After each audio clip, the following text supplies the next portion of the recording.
কখনো আপনার পার্টনারকে এইভাবে নিবেন না যে ও তো আছেই আমার লাইফে, ওর খেয়াল খুশি আমার কেন খেয়াল রাখতে হবে? কারণ এতে না দূরত্বটা বাড়ে। আমরা এখন এমন একটা সোশ্যাল মিডিয়ার যুগে থাকি। আপনি যদি আপনার পার্টনারকে অ্যাটেনশন না দেন, কেউ না কেউ দিয়েই দিবে। সবচেয়ে বড় কথা হলো চেষ্টা থাকতে হবে দুজনেরই। কাপলসরা ফ্যামিলি বড় হওয়ার পর একসাথে টাইম স্পেন্ড করে না। ১ কাপ চাই খান আপনারা বসে গল্প করেন শুধু নিজেদের নিয়ে।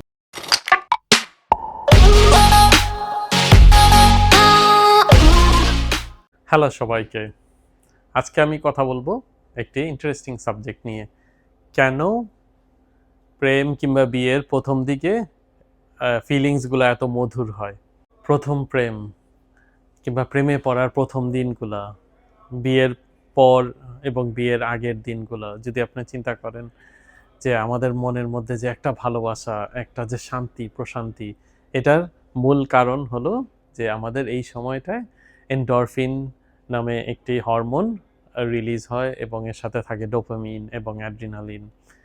সবকিছু মিলে আমরা খুব এক্সাইটেড হয়ে যাই এবং আমাদের মাথার মধ্যে অনেক ধরনের জল্পনা কল্পনা এবং আমাদের মধুর মেমোরিগুলা মাথার মধ্যে ঘুরে এবং যা আমাদেরকে খুশি রাখে ওই সময়ের জন্য।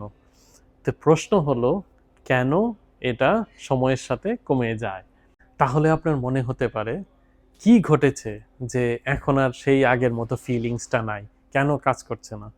তো এটার মেইন কারণ হলো যে আপনার মাইন্ড একটা সময়ের পরে গিয়ে এটা অনুমান করতে সক্ষম হয় যে আপনার পার্টনারের রিঅ্যাকশন কি হবে? আপনার ওয়াইফ, আপনার গার্লফ্রেন্ড আপনার জন্য বার্থডেতে কি করবে? কিংবা অন্য সময় কি করবে? কি করে আপনাকে খুশি করবে? কিংবা আপনি কি করে খুশি করবেন? আপনার পার্টনার একটা সময় এটা ধরতে পারে। তার মানসিক ভাবে সে এটার জন্য প্রিপেয়ার্ড হয়ে যায়। তখন কি হয়? আপনার ডোপামিন রিলিজ হওয়া কমে যায় এবং আমরা আর ওই তৃপ্তিটা পাই না। ওই অ্যাকশনটার কারণে। আমরা যা করি ওইটার কারণে আমরা ওই তৃপ্তিটা একদম পাই না। তখন আমাদের মনে হয় যে আমার পার্টনার ভালোবাসা কমায় দিছে আমার প্রতি কিংবা আমি আ তার থেকে ওই সুখ, ওই ইয়াটা ১ম প্রেমের যে ফিলিংসটা ওটা আর পাচ্ছি না। কিন্তু এখানে আপনার পার্টনারের কোনো দোষ না। এখানে আপনারও দোষ না।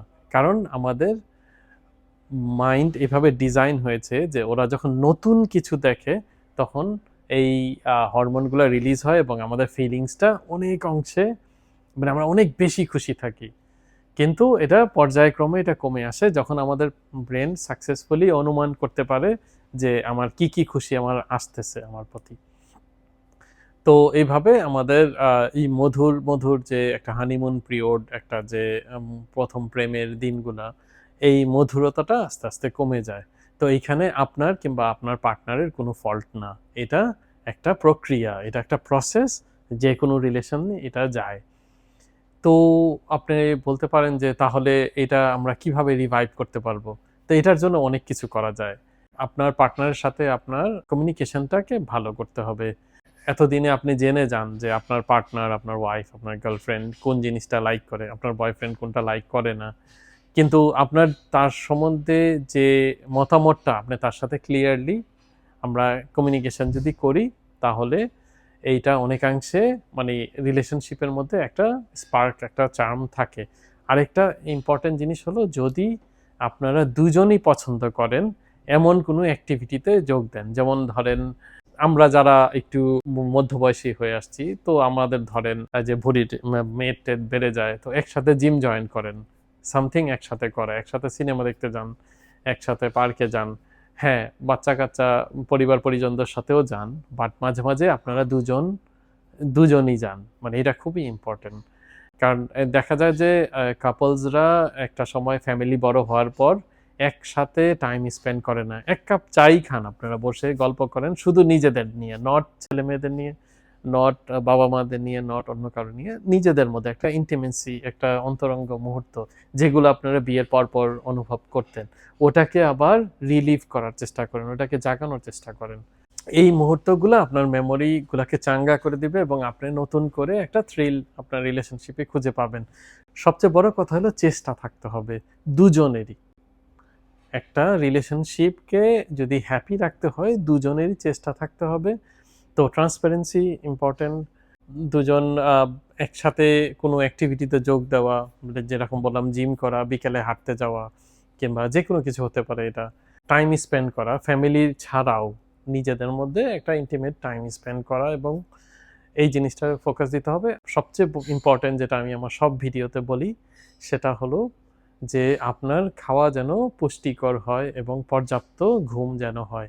আপনার যদি ঘুম ঠিক মতো না হয় এবং আপনার যদি পুষ্টিযুক্ত খাবার আপনি রেগুলারলি ইনটেক না করেন, না খান, তখন এটা আপনার হরমোনের ব্যালেন্সকে বিগড়ে দেয় এবং এতে আপনার মুড খারাপ হয় এবং এটার এফেক্টটা আপনার পার্টনারের উপর পড়ে, যেটা তার জন্য ফেয়ার না। তো এই ক্ষেত্রে এই জিনিসগুলা খুবই ইম্পর্টেন্ট যে আমরা যাতে পর্যাপ্ত ঘুমাই এবং আমরা যাতে পুষ্টিযুক্ত খাবার খাই এবং একজন আরেকজনের সাথে একান্তে সময় স্পেন্ড করি এবং এই সময়টা যাতে আমরা বের করি।